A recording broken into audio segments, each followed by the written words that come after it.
'Tis I.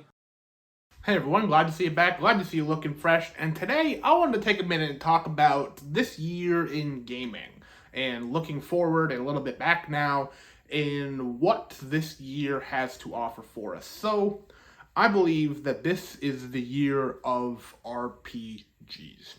Now, that's not saying a whole heck of a lot on the surface. Looking at it, of course, every year has great RPGs that come out, get nominated for Game of the Year, people's favorite games of all time, so be it. This year, however, though, when looking at the slate overall, it is filled to the brim with RPGs, not only just like regular 40-hour experiences, these ones are long. These are going to be long games. And I kind of said this going into this year to some of my friends. I was talking like, yeah, this year kind of seems like an in-between year. Last year was stuffed to the brim with amazing experiences that people loved.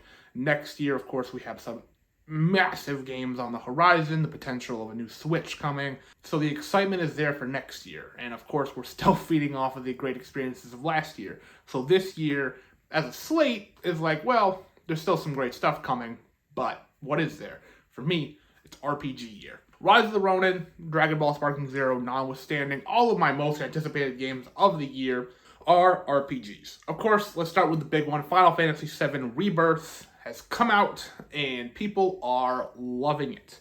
A massive game. Of course, the follow-up to Final Fantasy VII Remake, which came out a couple years ago now, and the in-between section, which eventually will follow up with whatever the third one is called a few years from now, which I'm sure after the world is done with this game, we're all going to be sitting and waiting anxiously year after year. What is the finale going to be called? What is it going to look like? Where is it going to take us? Is it going to tell the story of Final Fantasy VII? Is it going to split apart in a big new way from Final Fantasy VII? Obviously, we don't know yet. I'm sure the directors probably know kind of where it's headed, but they don't know all the fine details. This one just came out this year. So why would they already be like, yeah, we're finishing up touches on the last one soon? That's not how it's going to happen. It's going to be at least a couple years before we even hear the title, I bet. And then a few more years on top of that when we finally see gameplay footage, trailers, anything about what the finale is going to look like.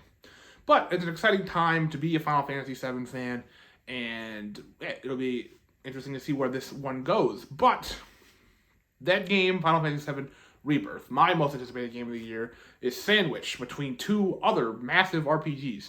Persona 3 Reload came out, which is a Persona game, and those games are not short on length. Everyone knows that, though they're beefy games, and sure, shorter than like Persona 5, but it's not a short game. These are beefy RPGs which are gonna take a long time to play through. And when looking at the slate this year, and seeing like, oh, there's not like that many games that I'm overwhelmingly excited for. The ones that I am are very long, which is kind of a good thing. Because to me, I'd rather have 5 very long games that I love to death than like 20 games that I spend a couple hours with that I'm like, those were good, but they don't last with me for a long time. So something like Persona 3 Reload, finally being able to go back and experience the story of Persona 3 is a big deal.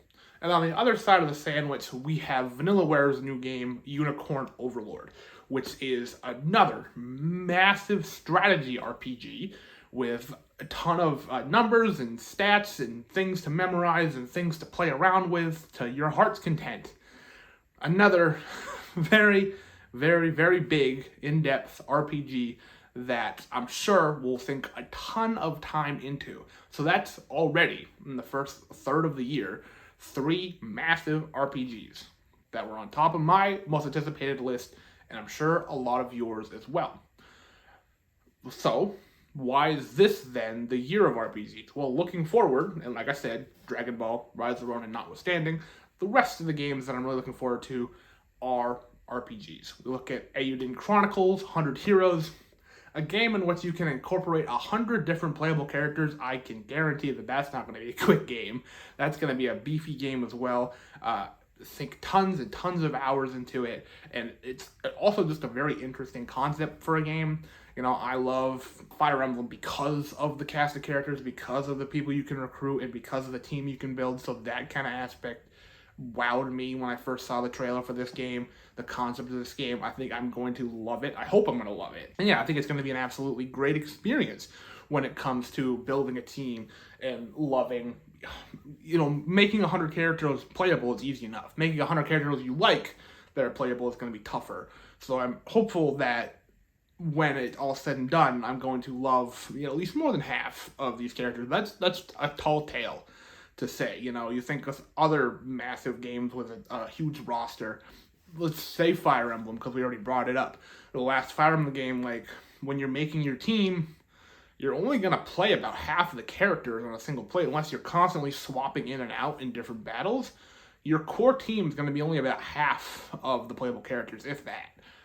So there's going to be another section of characters that someone may fall in love with. I love this guy, I love her, and you're just not going to experience them. So when it comes to 100 characters, I don't know how it's going to kind of play out, but I'm very interested to see how it turns out that way. One that I'm excited for. I played this game a while back as a kid. It's the Paper Mario remake. Thousand Year Door is a game that everyone loves. Everyone sees it as this crowning jewel on the GameCube, and it's coming back, fresh new coat of paint. It's a game that, honestly, I don't know how to explain it, but back on the Wii U, I remember saying this game could do really well. I would really like to see a remake. Back then, it was the Wii U, and I was scrounging for any game to exist.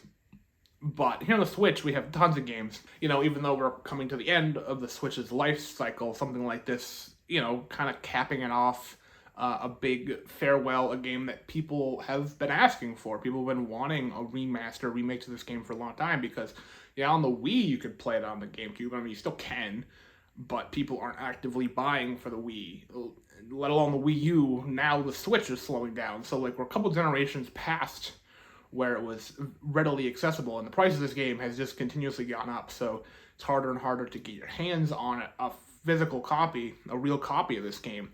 So having a remaster, letting more people play it, is a wonderful thing. So that's a big one. That one's not as big of an RPG, but it's still a solid RPG. I remember as a kid, it took me months, weren't as good as games back then, and games just felt bigger and felt longer, but this one still has some meat to it. And then the other one, which I'm sure is going to maybe be the longest one on here, is one that I don't know how is still flying under some people's radar, is Fantasy Life I, which is a sequel to one of my favorite 3DS games, a game that I've championed on this channel before, and one that you should absolutely play if you have the capabilities in a 3DS to give it a try. It's a wonderful game. But if not, wait with us until October when we can finally play a sequel and see Level 5 at their strongest. This game seems like it's going to just be an absolute time sink, and it's going to be a blast. All the jobs, all the little things you can do, because it's an RPG that's not like any others, where it's you're one character, you're telling one story, and you're going through it. It's like a whole job class system where you get to kind of choose, what do you want to do? You want to go cast spells? You want to be a paladin? Do you want to build with lumber? Do you want to go fishing? Those kind of RPG mechanics exist as classes, whatever, in other RPGs, but they don't all tell their own story like in Fantasy Life. And I assume that's how the second one's going to play. Obviously, I don't know quite yet, but if it does play like the original in how every class has its own story to tell and its own quest line, wow, it's going to be a big game that, like I said, I hope a lot of people kind of latch onto, and I hope a lot of people see and are like, wow, this is absolutely wonderful. And those are the big ones that are guaranteed. Not obviously nothing's guaranteed, but are slated to come out this year. So one other game I kind of wanted to mention real quick was the Dragon Quest III HD 2D remake. Now this is a game that's going to really succeed over in Japan. Here in the West, Dragon Quest still hasn't really rose to the prominence of other famous RPG franchises, but I think this game is going to be really cool. A game that I'm certainly interested. I know the name Erdrick through Dragon Quest lore and just kind of knowing things through pop culture, so being able to hear his story, I think it's going to be really cool. It may come out this year, it may not. We heard about this game a little while ago, and we still haven't heard anything about it since, but these HD2 games are great. They look great. They feel great to play. I really like them. But those are the games I want to talk about today in this big RPG video. I wanted to talk about some of the ones I'm very looking forward to and the ones that are sparking a lot of interest and the ones that are becoming fan favorites and we'll probably see at the Game Awards this year. So, are there any RPGs I missed? There are definitely more games than just the ones I mentioned here that are coming out this year that people are excited for. I know. I get it.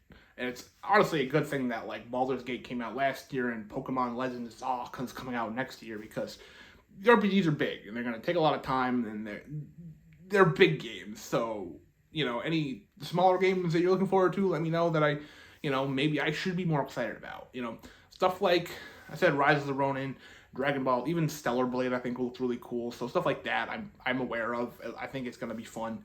But the RPGs are definitely going to take the cake this year. So, that'll about do it for me today. Thank you so very much for watching. And as always, like this if you like this, subscribe if you haven't already, and I will see you at some point.